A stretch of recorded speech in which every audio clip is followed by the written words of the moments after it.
2007年8月11日の深夜1時20分、イギリス・ランカシャー州ベイカップで一人の少女から緊急通報が入りました。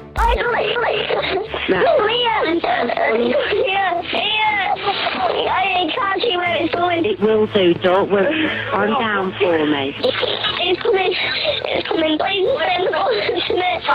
I'm not going anywhere, but I need you to calm down. Yeah, I need you to be able to tell the paramedics if there's something, you can tell them, but you stay calm. 過呼吸になりそうなほど取り乱しながら助けを求める少女。通報のあったスタビーリーパークへ救急隊が駆けつけると、そこには暴行を受けたと思われる若いカップルが横たわっていました。彼らの顔は判別不能なほどに腫れ上がっていたのです。顔の原型をとどめないほど暴行を受けた若いカップル。加害者たちが2人に向けた理不尽な差別意識とは。きっかけは彼らの見た目や服装に対する嘲笑だったんです。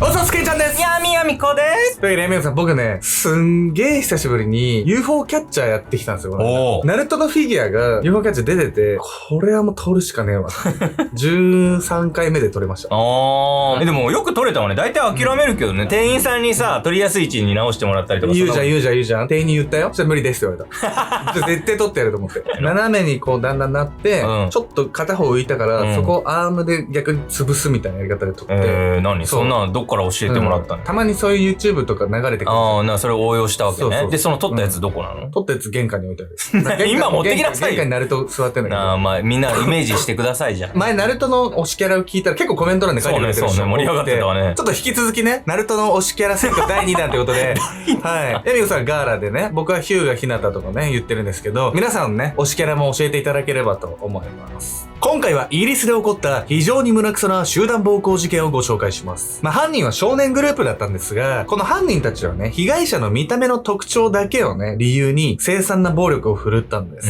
その見た目だけってのは、被害者の方は何も悪い行動とかは何もしてないってことよね。ほんとそうなんですよ。しかも被害者の人となりを知るとね、なんでこんなに優しい人がこんなにひどい目に遭うんだっていうね、そういう憤りも湧いてくるんです。被害者のカップルはその夜、自分たちのファッションに興味を持つ少女たちと出会うんですが、その出会いが皮肉にも悲劇の入り口だったんです。不穏な集団。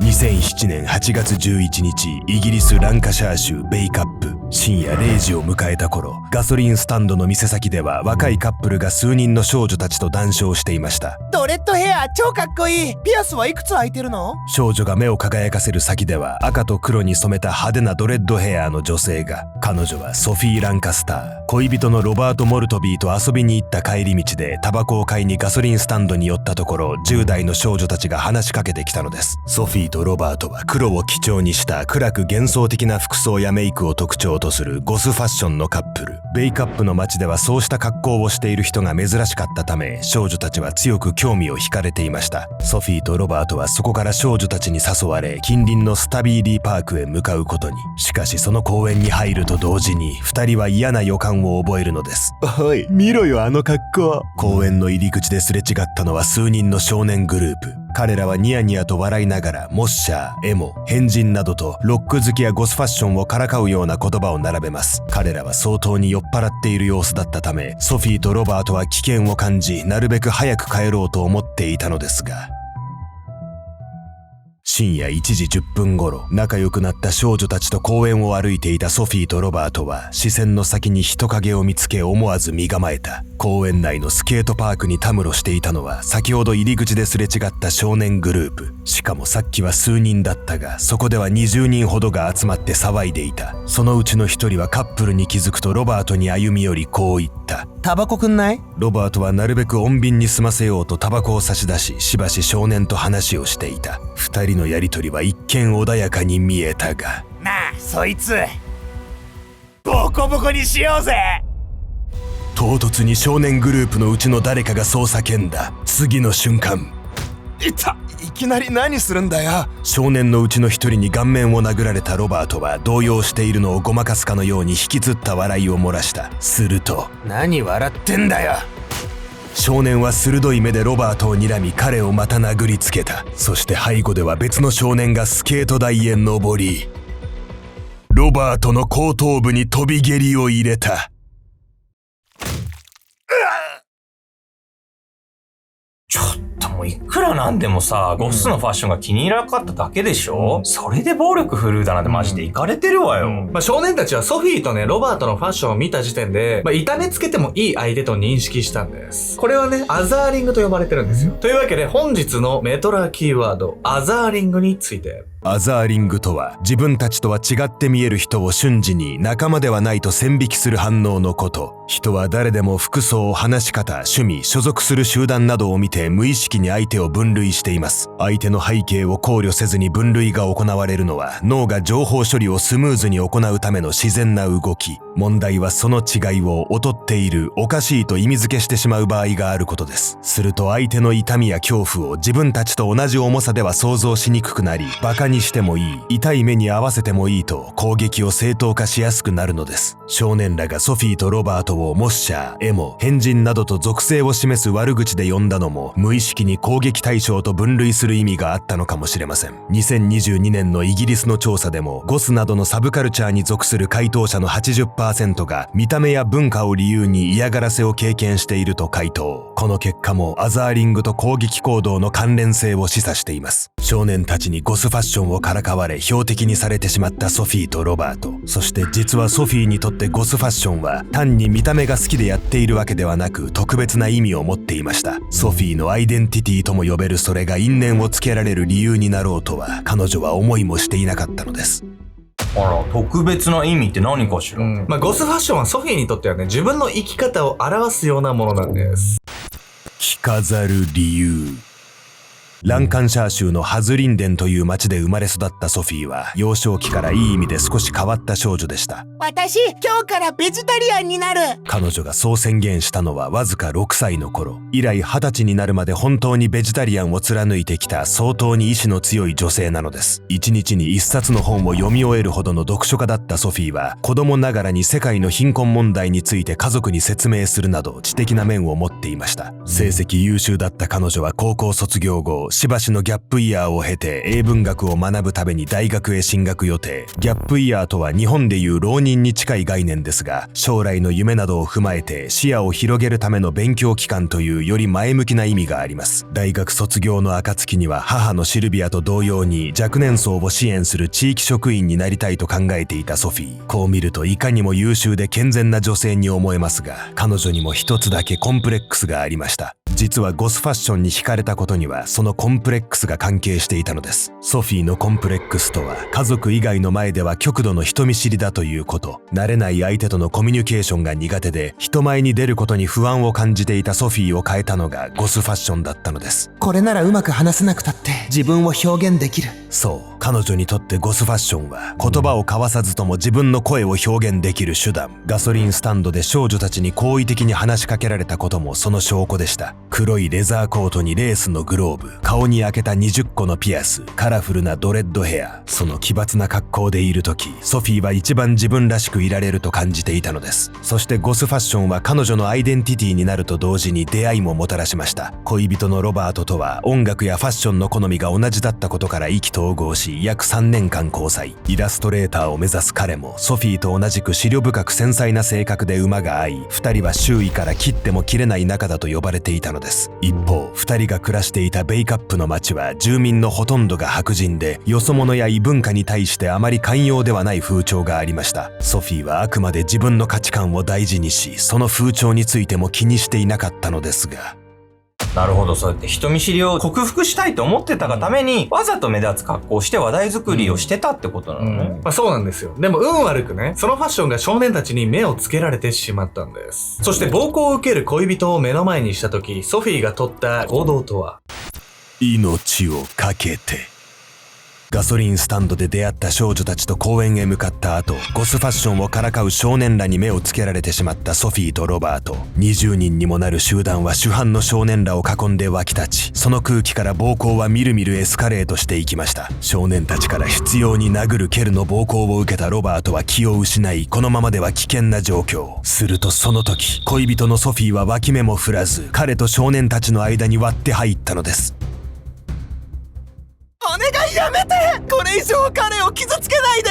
深夜の公園に響いたソフィーの悲痛な叫び。その目に涙を浮かべた彼女は、動かなくなった恋人ロバートの顔を隠すようにして抱きしめ、少年たちの手から必死に守ろうとした。しかしもはやカップルを人間とも思っていない少年らに何を訴えようが届くはずはなかった。こいつもやっちまおうぜ。恋人のロバートを抱いたまま地面に突っ伏しているソフィーの背中に助走をつけて飛び蹴りを入れる少年。少年らは彼女を取り囲むとその頭をめがけ何度も蹴りを入れる。お願い、私たちを助けて。ソフィーは強く目をつむり暴行が止むのをじっと待った。ところが彼女の必死の祈りはあっけなく裏切られてしまう。死ねまっしゃ。そう叫んだかと思うと少年はソフィーの頭を何度もジャンプして踏みつけた。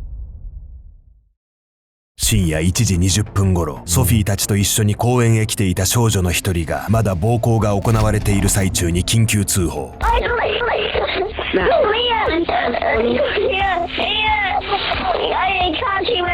It will do, don't worry. Calm down for me. It's coming, please. I'm not going anywhere, but I need you to calm down. I need you to be able to tell the paramedics if there's anything. You can tell them, but you stay calm.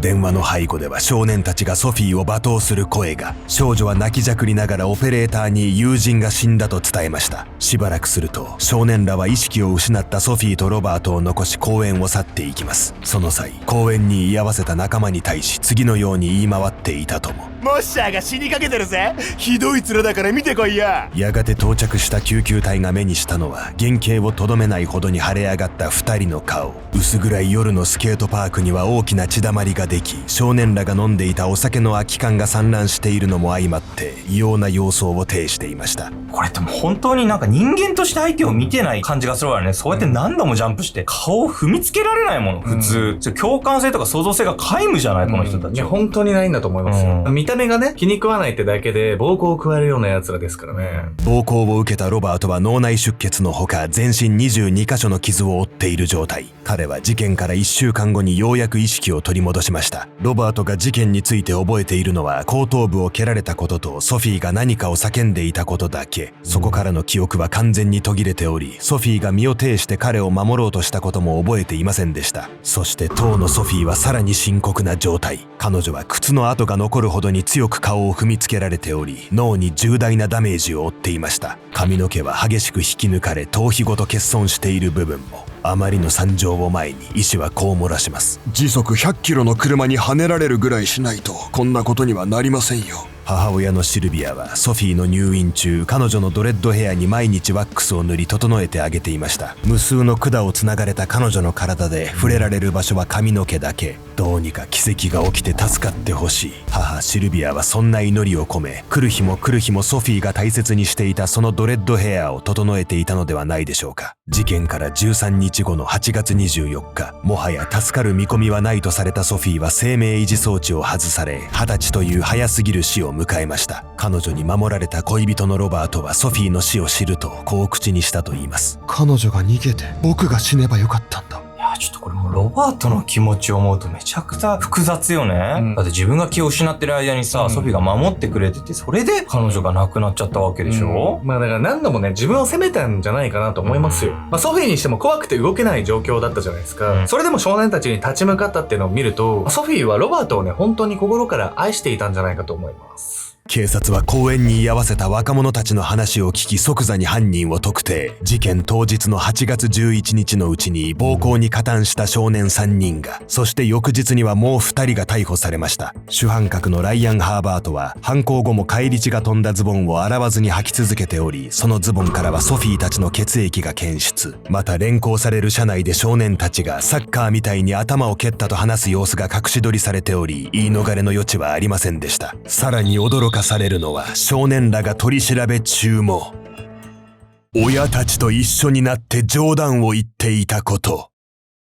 あまりにも非常識な振る舞いに担当の警官も唖然とするほかなかったと言います。ベイクアップの街はかつては繊維産業で栄えていたものの、当時は衰退して娯楽が乏しく、若者の非行やギャング化が問題になっている側面がありました。そうした環境が彼らのように非常識な少年が育つ土壌となったのかもしれません。裁判でも不誠実な態度は変わらず、主犯のライアンは時折笑みを浮かべたり、傍聴席の母親に対し愛してると叫ぶなど場違いな言動を見せました。一切反省を見せない少年らに対し裁判官は厳しくこう言います。あなたたちがやったことは動物以下です。野生動物でさえ食べるためという理由があるが、あなたたちには人間としての尊厳すらかけらもありません。2008年4月28日、殺人罪で有罪となった少年らにそれぞれ量刑が言い渡されました。最初にロバートを殴り暴行の口火を切ったブレンダン・ハリスには最低18年仮釈放なしの終身刑。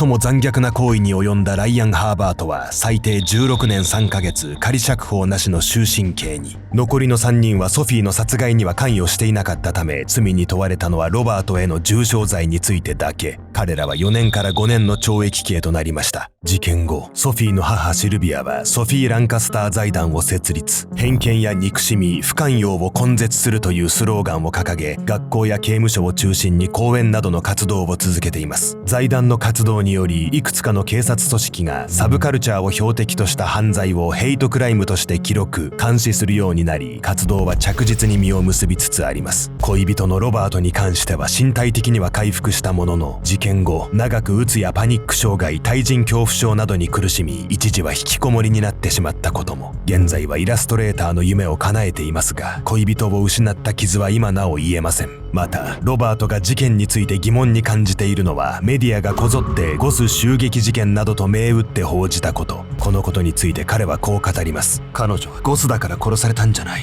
単に加害者がクソ野郎だっただけだ。被害者が狙われた理由よりも、なぜ加害者が殺人を犯したのかを問うべきだと思うんです。当然事件を説明しようと思うと、2人の服装やサブカルチャーに触れないわけにはいきません。しかしそうだとしても、それは被害者側に理由を探すためではなく、加害者たちが何を口実に暴力を向けたのかを見るためであるべきです。人は誰かを変な人、自分たちとは違うと見た瞬間、その人にも痛みや恐怖があることを忘れてしまうことがあります。皆さんは誰かに対して変わっていると感じた時、少し距離を取ってしまった経験はありませんか？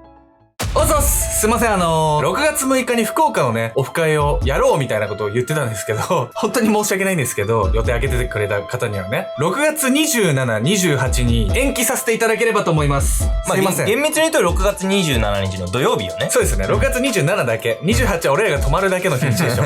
すいません、本当に。なので、本当にみっともなくて恐縮なんですけど、6月27日土曜日に初の福岡のアルゴのオフ会をさせていただければと思うので、もしね、ご興味ある方はね、改めてね、告知動画を出すので、その際にご応募いただければと思います。そして改めて、6月6日ね、予定開けてくださっていた方ね、本当にね、この度はね、誠に申し訳ありませんでした。真剣に申し訳ございませんでした。というわけで、初のオフ会もね、僕らどんなことしようかなとかね、ざっくりトークショーとかしながら喋る会とかになるかもしれないんですけど、まあいろいろね、考えていければと思いますので、告知の方ね、楽しみにお待ちしていただければと思います。